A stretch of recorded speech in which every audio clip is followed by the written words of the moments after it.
चल रहा है।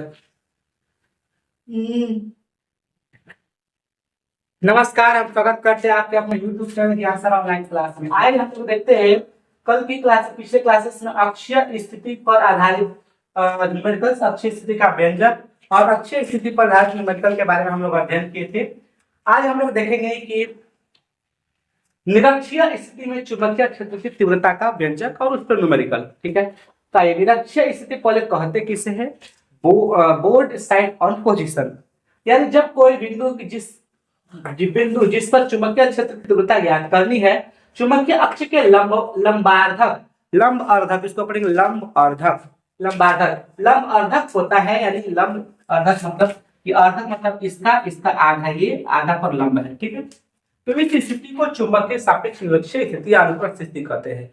लेकिन जब लंबार्धक की इधर चुंबकीय क्षेत्र की तीव्रता की दिशा की हो तो उसे हम लोग अक्षीय स्थिति के अंतर्गत देखते हैं।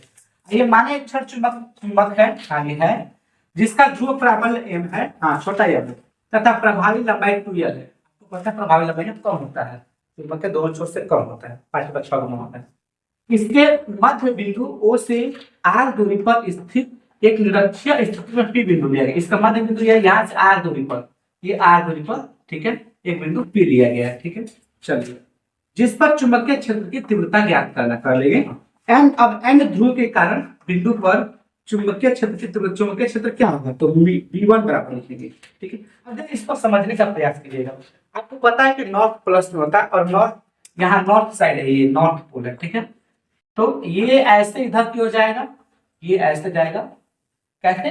क्योंकि चुंबक जो होता है आपको पता है कि ऐसे आता है, नॉर्थ से दूर जाता है और साउथ के ओर आता है। तो देखिए ये ऐसे जा रहा है, इससे डायरेक्शन उधर है, नॉर्थ से दूर जा रहा है। जो चीज ऐसे है ना उसको ऊपर सीधा कर दीजिए, खींच करके इसको ऊपर की ओर खींच, देखिए ऐसे बनेगा। तो ये नॉर्थ से दूर जा रहा है, इससे डायरेक्शन ऊपर की ओर है। ठीक है, ऐसे देखिए यहाँ भी डायरेक्शन ऐसे है, लेकिन साउथ में जब जाएंगे तो देखिए इसका डायरेक्शन ऐसे है, मतलब साउथ की ओर आ रहा है। आपको पता है ना कि ये ऐसे होता है, ये ऐसे होता है, नॉर्थ से साउथ। लेकिन चुंबक के अंदर साउथ से नॉर्थ होता है, चुंबक के अंदर साउथ से नॉर्थ होता है। चलो, तो ये ऐसे जाता है, इसलिए इसका डायरेक्शन ऐसे है, फिर साउथ की ओर ऐसे, मतलब अंदर की ओर है ये पार्ट्स। ठीक, नॉर्थ वाला ये पार्ट्स है। ठीक है, इसको हम B1 कहें, देखिए B1, और ये साउथ की ओर जो आ रहा है उसको हम लोग B2 कहें।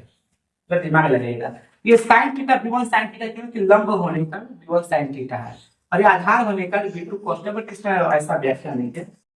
तो चलिए देखते हैं हम लोग यहाँ पर सबसे बड़ी चीज कि साइन थीटा और कॉस थीटा मिलता है। हालांकि साइन थीटा तो काम ही नहीं है। आपको कॉस थीटा के बारे में, कॉस थीटा कैसे आया, ठीक है, दिखाते हैं।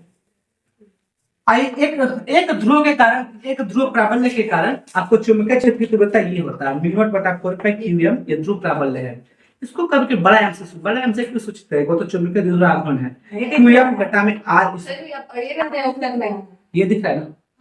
ठीक, r स्क्वायर होता है डिस्टेंस, लेकिन यहाँ डिस्टेंस ध्यान देंगे ये वाला नहीं होगा, बल्कि ये 90 डिग्री है, तो ये 90 डिग्री है, और ये यल है, और ये r है, ये कर्ण हो गया। तो कर्ण का क्या होता है सूत्र? आधार स्क्वायर प्लस लंब स्क्वायर, इसलिए ये अंडर रूट में r square plus l square कहलाएगा। और हम दूरी लिखेंगे यहाँ पे, इसका स्क्वायर किया तो रूट हट जाएगा, पता नहीं है।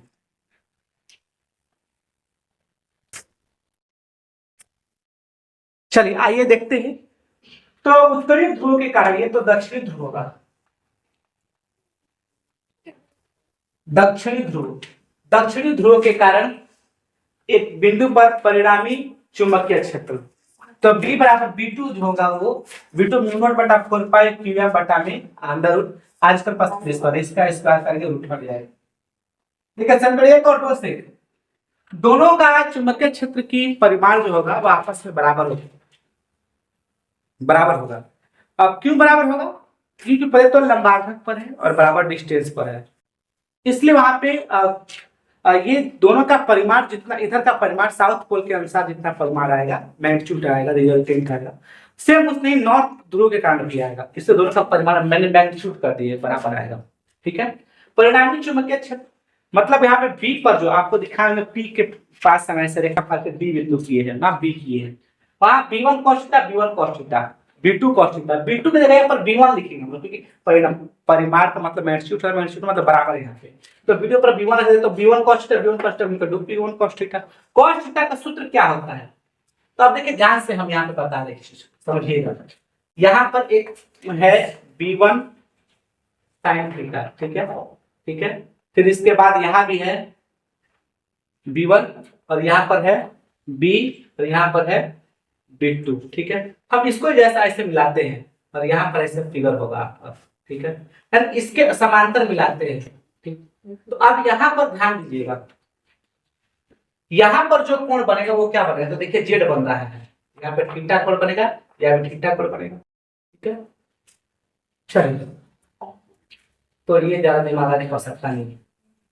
अब यहाँ पे cos थीटा का मान निकालना है, क्योंकि यहाँ पे 2b1 cos थीटा है।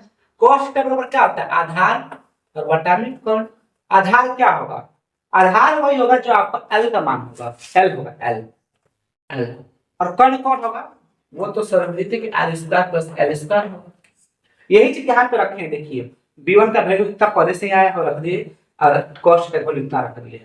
ये देखिए अणु में स्क्वायर नहीं है, ध्यान रखें। इसको हल के देखिए, ये स्क्वायर है, ये बिना स्क्वायर के, ये पावर ये कैंसिल हो जाएगा इससे, ठीक है। तो पावर एक हटा ही देते हैं, आपको मत हटेगा, आपको नीचे लिख हटेगा, ये हट गया, ठीक है। तो ये r square plus l square का पावर 1, ये r स्क्वायर l स्क्वायर का पावर 1/2 लिख सकते हैं। देखिए यहाँ पे लिखे 1 1/2, ठीक है, अभी मत हटाइए। चलिए, तो आपको पता है a के पावर m into a के पावर n का स्क्वायर का a के पावर m प्लस n होता है, तो 1 प्लस 1/2 जोड़ी तो 3/2 होगा, कर दिया, देखिए 3/2, ठीक है।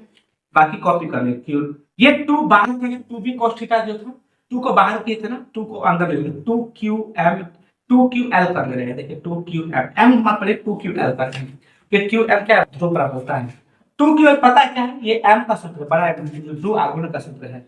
ये जब पावर का पावर रहता है तो a के पावर m के पावर n रहता है, तो क्या होता है, a के पावर m इंटू या गुणा रहता है, अच्छा ही गुणा कीजिएगा 2 से 3/2 में, तो 2 2 कैंसिल 3 हो जाएगा, ठीक है। तो ये सब हटाइए, तो देखिए यहाँ पे कैंसिल करके 2 से 2 कैंसिल 3 बच गया, देखिए यहाँ पे 3 बचा है, इसमें दिखा देखिए 3 करके 3 आ गया, और ये 2ql के कारण m बड़ा m लिखे हैं। अब यहाँ पे देखिए l छोटा मतलब चुंबकीय इतना छड़ चुंबक का लंबा, तो आधा पर l होगा, ये बहुत छोटा होगा, छोटा होगा, तब l का मान 0 रख सकते हैं, तो r बचेगा 0 रखें, तो r स्क्वायर बचा, तो r स्क्वायर बच गया, तो ये 2 से 2 कैंसिल हो गया, बच गया 3, r की हो गई, यही आपका सूत्र।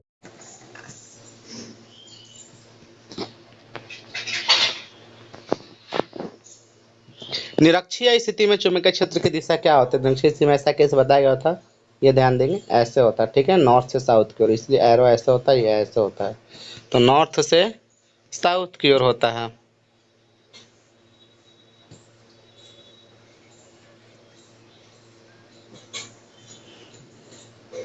चलिए नेक्स्ट क्वेश्चन देखिए, निरक्षीय स्थिति में चुंबकीय क्षेत्र की दिशा, रिपीटेड क्वेश्चन है। तीसरा देखिए, निरक्षीय स्थिति में क्षेत्र का मान अक्षीय स्थिति की तुलना में क्या होता है, तो अक्षीय स्थिति क्या होता है, 2m/r³ होता है, और निरक्षीय स्थिति m/r³ होता है। तो ऐसे भी निरक्षीय स्थिति आधा हो गया, वो दोगुना है, 2m लिखा हुआ है ये, तो ऊपर नीचे कीजिएगा, जब ये ऊपर, इसके ऊपर होगा क्या चीज, इसके ऊपर होगा